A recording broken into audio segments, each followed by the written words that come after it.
여러분 안녕하세요. 요즘은 사주 명리학을 공부하거나 취미로 학습을 하는 사람들이 많아졌습니다.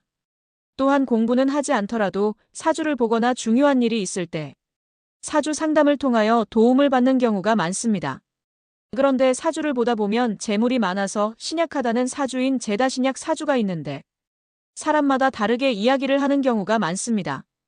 그래서 오늘은 제다신약 사주의 장점과 단점, 그리고 언제 발복을 하고 언제 재물운이 좋아지는지 알려드리도록 하겠습니다. 사주를 공부하지 않는 구독자분들이라도 쉽게 이해할 수 있도록 알려드리도록 할 테니 잘 참고 하시길 바랍니다. 제다신약 사주는 겉으로 보기에는 재물이 많아 보이지만 그 재물을 감당할 힘이 약하다는 의미로 해석될 수 있습니다. 하지만 운의 흐름에 따라 엄청난 재물복을 누릴 수도 있는 사주이기도 합니다. 마치 큰 그릇에 비해 담긴 재물이 너무 많아 불안정하지만 주변의 도움을 받거나 또는 비견이나 겁재, 운이 들어올 때 크게 발복할 수 있다고 생각하시면 됩니다. 비겁 운이 오면 그 그릇이 튼튼해지면서 비로소 많은 재물을 안정적으로 담을 수 있게 되는 이치와 비슷하다고 볼 수 있습니다. 그럼 제다신약 사주의 특징을 좀 더 구체적이지만 쉽게 정리해서 알아보도록 하겠습니다. 제다신약 사주의 핵심 특징입니다. 사주팔자에 정제와 편제가 많다는 것은 기본적으로 재물에 대한 욕망과 관심이 크고 재물을 다룰 기회가 많다는 것을 의미합니다. 하지만 태어난 날의 일간인, 즉 자신을 나타내는 일간 오행이 약해서 그 많은 재물을 제대로 관리하고 소유하기가 어렵습니다. 마치 큰 돈을 빌렸는데 갚을 능력이 부족한 상황과 비슷하다고 생각하시면 됩니다. 그래서 돈이 들어와도 쉽게 나가거나 재물 때문에 오히려 어려움을 겪을 수 있습니다. 예를 들어 투자를 했다가 손실을 크게 보거나 돈 때문에 건강이 나빠지는 등의 상황이 발생할 수 있습니다. 그러므로 기회 포착 능력과 과욕 사이에서 어떤 것이 잘 발휘되느냐에 따라서 운명이 달라질 수 있습니다. 제다신약 사주는 편제의 영향으로 뛰어난 사업 감각이나 투자 감각을 발휘하여 큰 돈을 벌 수 있는 기회를 잘 포착합니다. 예상치 못한 횡재운이 따를 수도 있습니다. 하지만 자신의 능력 이상으로 과도한 욕심을 부리거나 쉽게 큰 돈을 벌려는 투기적인 성향을 보일 수 있습니다. 이 때문에 안정적인 재물 축적보다는 굴곡이 심한 재정 상태를 겪을 가능성이 높습니다. 그래서 어렵게 되면 주변의 도움을 갈망하고 도움을 받는 경우가 많게 됩니다. 자신이 약하기 때문에 주변 사람들의 도움이나 지원을 필요로 하는 경향이 강합니다. 특히 비견과 겁재는 자신과 같은 오행을 의미하며 약한 일간을 강화시켜주는 역할을 합니다. 따라서 비견이나 겁재 운이 들어올 때는 동료, 친구, 형제자매 등의 도움으로 재정적인 어려움을 극복하거나 함께 투자하여 큰 이익을 얻을 수도 있습니다. 여성과의 인연. 남성의 경우 재성은 배우자나 이성을 의미하므로 여성과의 인연이 많을 수 있습니다. 하지만 제다신약 사주에서는 여성을 감당하기 어려워 이성 문제로 인한 어려움을 겪을 수도 있고 오히려 여자 운이 안 좋아서 결혼을 안 하거나 하더라도 이혼수가 있는 남자들이 많습니다.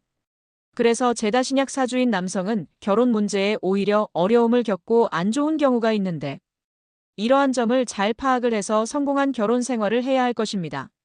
건강관리의 중요성. 사람들은 재물이 많아지면 정신적으로나 육체적으로 과로하기 쉽고 스트레스에 취약해질 수 있습니다. 따라서 사주에 재성이 많은 사람들은 건강관리에 각별히 신경 써야 합니다. 그렇다면 어떤 운의 흐름에 따른 재물의 운기가 변화할까요? 비견운이 들어오며 자신과 같은 오행이 들어와 힘을 실어주므로 독립적인 기반을 마련하거나 동업자와 협력하여 재물을 늘릴 수 있습니다. 비견과 형제운인. 겁재운은 경쟁자를 의미하기도 하지만 동시에 힘을 합쳐 재물을 나누는 동반자가 될 수도 있습니다. 공동투자나 사업 확장을 통해 큰 재물을 얻을 수 있는 시기입니다. 다만 경쟁 심화로 인한 손실도 주의해야 합니다. 인성운이 들어오면 자신을 생해주는 기운으로 학문, 연마나 자격 취득 등을 통해 자신의 가치를 높이고 안정적인 수입 기반을 마련할 수 있습니다.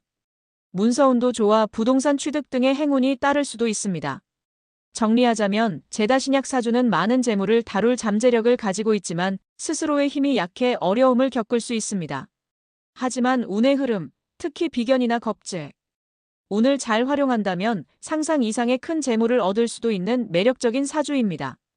중요한 것은 자신의 약점을 인지하고 주변의 도움을 현명하게 활용하며 과욕을 부리지 않고 꾸준히 노력하는 자세입니다. 그렇다면 좀 더 구체적으로 제다신약 사주의 횡재운 시기는 대략 언제쯤 들어오는지 알아보겠습니다. 제다신약 사주에서 횡재운, 특히 복권 당첨이나 예상치 못한 큰 재물이 들어올 수 있는 시기는 일반적으로 다음과 같은 운이 강하게 작용할 때를 추측해 볼 수 있습니다. 앞서 말씀드린 것처럼 비견과 겁재는 약한 일간을 강화시켜주는 역할을 합니다. 제다신약 사주에서는 이 기운이 들어올 때 비로소 넘치는 재물을 감당할 힘이 생겨 횡재를 얻을 가능성이 높아집니다. 특히 자신과 같은 오행의 해나 달이 올 때 또는 자신을 돕는 오행을 가진 비견이나 겁재가 천간에 투출하고 지지에 튼튼한 뿌리를 내리는 시기에 횡재수가 따를 수 있습니다. 예를 들어 일간이 나무인 경우 의 기운을 가진 해에 연나달 또는 물-을 생하는 기운의 기운이 강한 해나 달의 비견이나 겁재의 도움이 더 크게 작용할 수 있습니다. 재성을 극하는 기운이 약화되는 시기도 중요한 부분입니다. 재성은 일간이 극하는 대상입니다. 일간이 약하면 재성을 제대로 통제하기 어렵습니다. 따라서 일간의 힘을 빼는 식상의 기운이 약해지거나 재성의 힘을 설기시키는 관성의 기운이 적절히 조화를 이루는 시기에는 재물에 대한 통제력이 다소 강화되어 횡재를 안정적으로 취할 수 있는 가능성이 있습니다.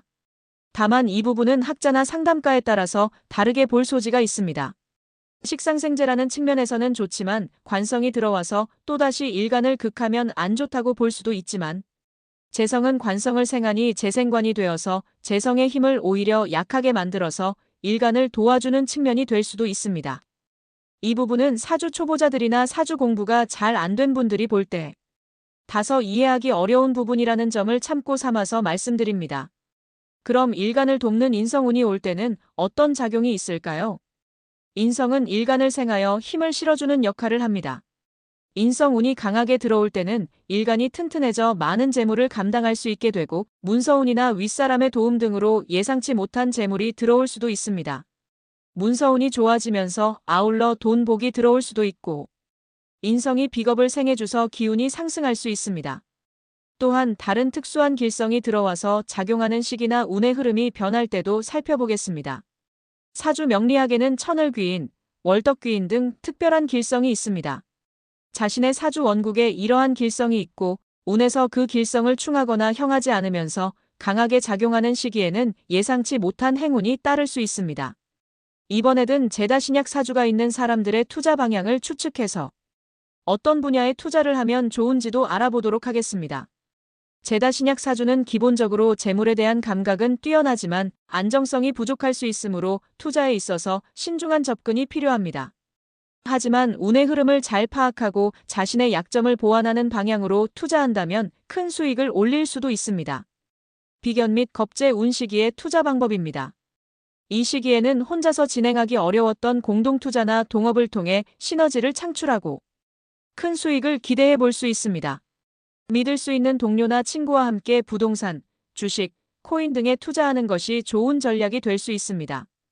자신과 같은 업종이나 관심사를 가진 사람들과의 네트워크를 활용하여 투자 정보를 얻고 함께 투자하는 것도 유리합니다. 인성운이 들어올 때 투자 방법입니다. 이 시기에는 안정적인 자산 증식에 초점을 맞추는 것이 좋습니다. 부동산 투자, 특히 장기적인 가치 상승을 기대할 수 있는 부동산이나 안정적인 배당, 수익을 제공하는 주식 등에 투자하는 것이 유리할 수 있습니다. 지적재산권, 예술품 등 장기적인 가치 상승이 예상되는 무형 자산에 투자하는 것도 좋은 선택이 될 수 있습니다. 문서운이 좋음으로 관련 계약이나 투자가 순조롭게 진행될 가능성이 높습니다. 이번에는 자기가 타고난 일간의 기운, 즉 생일의 기운인 자신의 일간을 강화하는 투자 방법입니다. 자신의 일간 오행을 보완하거나 강화하는 투자 방향을 고려해서 투자를 하면 좋은 결과를 얻을 수 있습니다.